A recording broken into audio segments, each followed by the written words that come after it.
అందరికీ నమస్కారం. ఈరోజు జూలై 18, 2026. ఈరోజు నేను నందికొట్కూరు రావడం జరిగింది శ్రీ మల్లికార్జున గారిని కలవడానికి.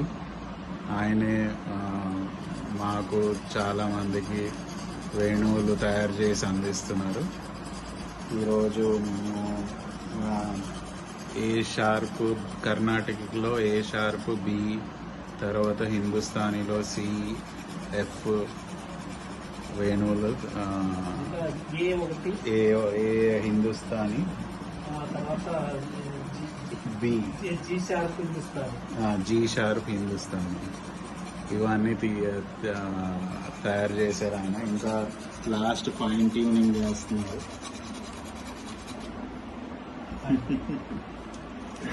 ఈ ఫైన్ ట్యూనింగ్ చేయడమే చాలా సమయం తీసుకునే ప్రక్రియ. అదే ప్రాణము వేణువుకి. శ్వాస క్షణం అయిపోతే దేహం ఉండదు. ఫైన్ ట్యూనింగ్ లేకపోతే ఫ్లూట్ ఉండదు. ఫ్లూట్ పనికిరాదు. ఇలా ఎంతో కష్టపడితే గాని ఒక మంచి మురళి తయారవ్వదు. అందుకే మాకెప్పుడు మల్లికార్జున గారు వాళ్ళ సంగీత ప్రపంచంలో నాకు స్థానం ఇచ్చినందుకు జీవితాంతం రుణపడి. మల్లికార్జున గారు అందుకే మాకు నమ్మకం ఆయన మీద ఎప్పుడు చెప్పారు సార్ మన ఫోన్లో. మా జీవితం ఉన్నంత వరకు ఒక ప్రత్యేకమైన వ్యక్తిగా మీరు ఉంటారు సార్ మా జీవితంలో మీరు చెప్పినారు. అందుకు నేను నా హృదయం అట్లా ఉప్పొంగి భరతనాట్యం చేసినారు. ఎందుకంటే ఒక వ్యక్తి జీవితంలో వేరే వాళ్ళు జీవితాంతం ఒక వ్యక్తిని గుర్తుపెట్టుకున్నా అంటే అంతం నుంచి ధన్యత చెందిన జీవితం దొరకదు. చాలా అదే గొప్ప ఆనందభరితమైన జీవితం అది. భగవంతుడు యొక్క నిజమైన స్థితి ఎక్కడ ఉంటుందో తెలియదు, కానీ ఒక వ్యక్తి జీవితంలో మనం పూర్తిగా వాళ్ళు నన్ను అక్కడ చేసుకున్నట్టు చాలా. ధన్యవాదాలండి. ఖచ్చితంగా నేను అది పైన చెప్పిన మాటలు కాదు, మనస్ఫూర్తిగా చెప్పిన మాటలే. ఖచ్చితంగా మీరు ఎప్పటికీ మా జీవితాల్లో గుర్తుండిపోయే వ్యక్తి. Thank you sir. Thank you very much.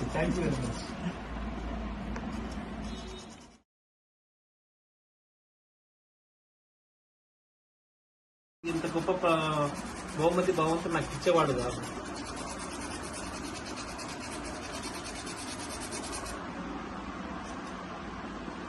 నాకు చిన్న విషయం సార్, ఫ్రూట్ చేయడం అంటే ఎంతో గొప్ప పరిణతి. ఇది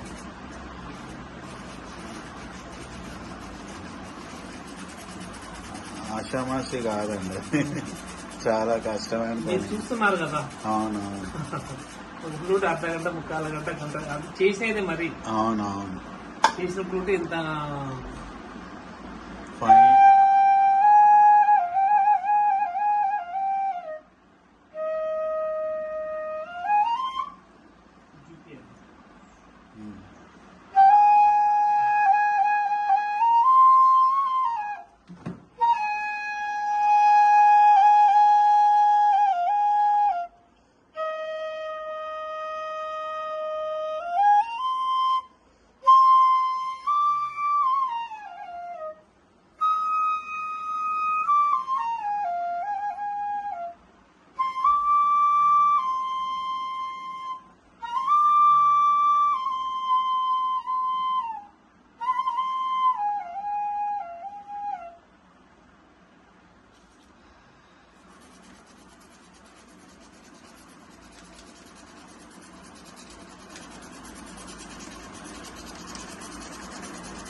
ఫైన్ ట్యూనింగ్ చేయాలంటే అది సమయం తీసుకుంటుంది. తీసుకుంటే ఓపిక ఆ, ఊరికే 4 బెజ్జాలు 4 కన్నాలు పెట్టేయడం కాదు. కాదు సార్.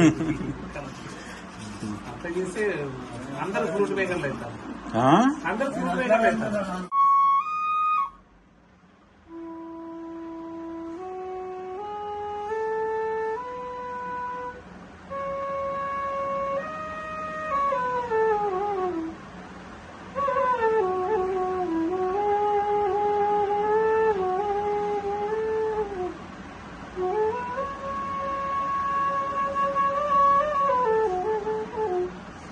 చాలా అద్భుతంగా వాయిస్తారు సార్. మీరు ఎందుకు నేర్చుకోరు అంటున్నారు. నేను నేర్చుకుంటే నా ఫ్రూట్ మేకింగ్ అటకే కూర్చుంటది. నేను స్టేజీలు పట్టుకుని పోతా, చాలా వాళ్ళు సన్మానం పోతాను. నాకు అవసరం లేదు సార్. నేను బోయిగా ఉంటా జీవితకాలము. తలకి కూర్చొని నాకు ఆ సంతోషం వద్దు.